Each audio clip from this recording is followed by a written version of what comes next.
Good morning guys and welcome to our day 31 journey. ভাবতেই খুব ভালো লাগতেছে যে আজকেরা জানুয়ারির 31 তারিখ। সেই 1 তারিখ থেকে শুরু করে আজকে 31 তারিখ পর্যন্ত আমরা একটানা ভিডিও আপলোড করে গেছি, কনসিস্টেন্ট থাকছি।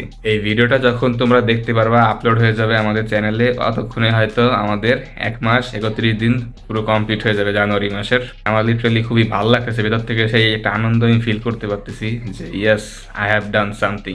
অনুভূতিটা অনেকটা কেমন তোমাদেরকে আমি বলি, তোমরা অনেকেই এটা ফিল করতে পারবা।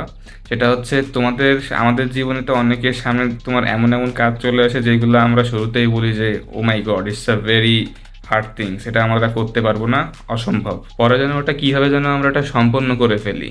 ওই সময় যে নিজের থেকে একটা আলাদা স্যাটিসফ্যাকশন, যে ফিলিংসটা কাজ করে, অনেকে হয়তো এটা এক্সপিরিয়েন্স করছো, অনেকে এটা বুঝতে পারতেছো যে এক্সপিরিয়েন্স স্যাটিসফ্যাকশনটা আসলে কীরকম লাগে। আর একটু ক্লিয়ার এক্সাম্পল দিই, তাহলে তোমরা আরও ভালো মতো বুঝবা। দেখো, আমরা কিন্তু অনেক সময় অঙ্ক করি, অনেক অনেক অঙ্ক আছে যেটা খুবই কঠিন। আমরা জাস্ট খালি ওই অঙ্কটা শুরু করি হচ্ছে আমাদের আত্মভরসা বিশ্বাস নিয়ে।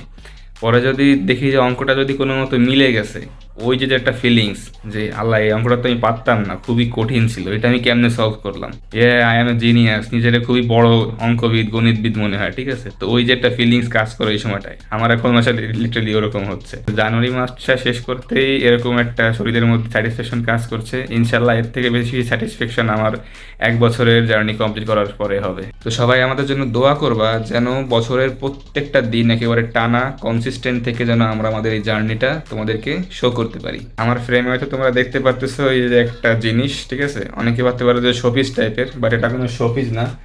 এটা হচ্ছে তোমার রাউটার, ঠিক আছে, ওয়াইফাই রাউটার। তোমরা যারা একটু টেকনোলজি সম্পর্কে জানো, আইডিয়া রাখো বা রিভিউ টিভিউ দেখো সেই ইউটিউবে, তারা জানো যে এটা রাউটার। বাট যারা ইউজুয়ালি তেমন কোনো আইডিয়া নেই, ঠিক আছে, তারা বেশিরভাগ ভাবে যেটা শোপিস।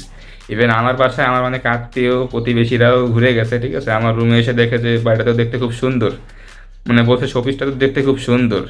পরে আমি তাদেরকে ক্লিয়ার করছি যে এটা আসলে রাউটার। তারা আসলে দেখে লিটারালি পুরো অবাক হয়ে গেছে যে রাউটার এরকমও দেখতে হইতে পারে। এটা হচ্ছে তোমার টিপি লিঙ্কের ডেকো E4 না E5 যেন, আমার ঠিক খেয়াল নাই। এখান থেকে কিনছিলাম আরও 2-3 বছর আগে। বেশ ভালো সার্ভিস দেয়, খুবই পাওয়ারফুল একটা রাউটার।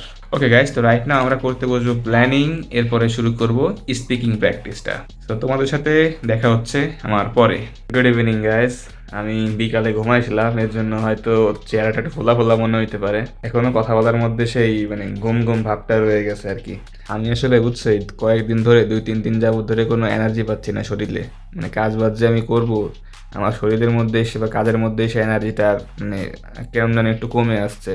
তো এই চেঞ্জেসটা আসলে আমিও নোটিস করতেছি 2-3 দিন যাবত ধরে। আর অনেস্টলি বলতে গেলে আমারও কাজ বাজ সবকিছু সিস্টেম একটু উল্টাপাল্টা আমি করে ফেলছি। আমার নিজেরও ভুল আছে, এখানে দোষ আছে। উদাহরণস্বরূপ, আমি রাতের ঘুমাই দেরি করে, 2টা-2:30 বেজে যায় আমার কাজ বাজ করতে করতে। পরে ওই পাশ থেকে সকালে উঠতে লেট হয়, কাজ বাজ করতেও লেট হয়। তো সেই হিসেবেই সকালে সবকিছু করতেও আমার দেরি হয়ে যায়, সোজা হিসাব। দেন আমি আবার দুপুরে ঘুমাই। দুপুরে আমার কেন জানি ঘুমাইতেই হয় ভাই, ঠিক আছে। আমার না ঘুমাইলে কেন জানি সন্ধ্যার পরে রাত্রে আমি কাজ বাজ করতে গেলে শুধু ঘুম আসে, শুধু ঘুম আসে। দুপুরে বলতে আমি বিকালটা বুঝাচ্ছি, মনে করো যে কয়টা 3:30-4টা থেকে ওই 5টা ওরকম পর্যন্ত সময় তো ঘুমাই। তো যার ফলে কিন্তু আমার রাতের ঘুমটা একটু হালকা হয়ে আসে। রাতের যদি আমি আগে 12টার সময় ঘুমাইতাম, তাহলে এখন আমি ঘুমাচ্ছি আরো দেরি করে, কারণ দুপুরে আমার অলরেডি ঘুম হয়ে গেছে 1-2 ঘন্টার। তো আমি মনে করি এই জিনিসটা আমাকে একটু এফেক্ট করতেছে সব দিক থেকে। ইভেন আমি এখন আমার মনে হয় আমি ঘুমাইতে পারবো আরো 2 ঘন্টা, এরকম লাগতেছে আমার কাছে। তো দেখা যাক, রুটিনটা এইভাবে কন্টিনিউ হইলে তো অনেক সমস্যা হয়ে যাবে আমার। এটা ইনিশিয়ালি সর্ট আউট করে সে আগের অ্যাক্টিভ লাইফে ফিরে যাওয়া লাগবে, নাহলে এই মেন্টাল হেলথ আর ফিজিক্যাল হেলথের অবস্থা পুরো 12টা বেজে যাবে শিওর। আজকে কিন্তু জানুয়ারি মাসের শেষ দিন, অ্যান্ড কালকেরা কিন্তু 1 ফেব্রুয়ারি। তো কালকে থেকে আমরা জিনিসটা আবার স্টার্ট করার ট্রাই করব, কন্টিনিউ অ্যাক্টিভ থাকার। এই মুহূর্তে আমার কাছে মনে হচ্ছে যে সকালে আমি আগে যেমন একটু ফার্স্টে উঠতাম, মনে করো যে কয়টায়, 8টার সময় উঠতাম, 8:15, ওই সময় অনেক হয়তো কি চারপাশে একটু তোমার ক্যাওস খুব কম থাকতো, ঠিক আছে, লোকজন খুব কম থাকতো, চিল্লাপাল্লা মেশিনের আওয়াজ খুব কম হয়তো। বাট ইদানিং যাবত আমি একটু দেরি করে উঠতেছি, সকালে উঠে হিউজ একটা ক্রাউডের আমি সামনাসামনি ফেস করতেছি।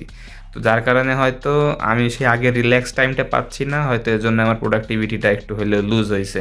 আপাত দৃষ্টিতে আমার এটাই আসলে নজরে বাড়তেছে, বাকিটা আমি জানি না, আমাকে আসলে চেক আউট করতে হবে। সবকিছু উল্টাপাল্টা হইলেও কিন্তু গাইজ আমরা কনসিস্টেন্টলি আমাদের ভিডিও কিন্তু সবগুলো আপলোড দিছি আলহামদুলিল্লাহ। আজকে জানুয়ারি মাসের 31 তারিখ, শেষ দিন, অ্যান্ড আলহামদুলিল্লাহ আমরা জানুয়ারি মাসটা পুরো কভার দিতে পারছি ভালোভাবে। খুবই ভালো লাগতেছে যে ইয়েস আমি এটা করতে পেরেছি, মানে এটা আমাকে অন্যরকম একটা সাহস যোগাচ্ছে যে না, জানুয়ারি করতে পারছি, ইনশাল্লাহ এইভাবে 1 মাস করতে করতে পুরোটা বছর আমরা শেষ করে ফেলবো।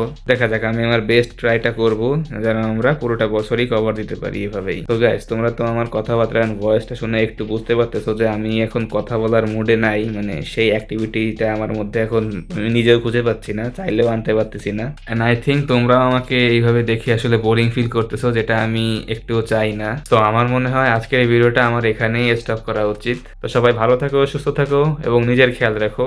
তোমাদের সাথে আমার দেখা হচ্ছে ইনশাল্লাহ আগামীকাল একটা নতুন একটা ভাইব নিয়ে। আল্লাহ হাফেজ।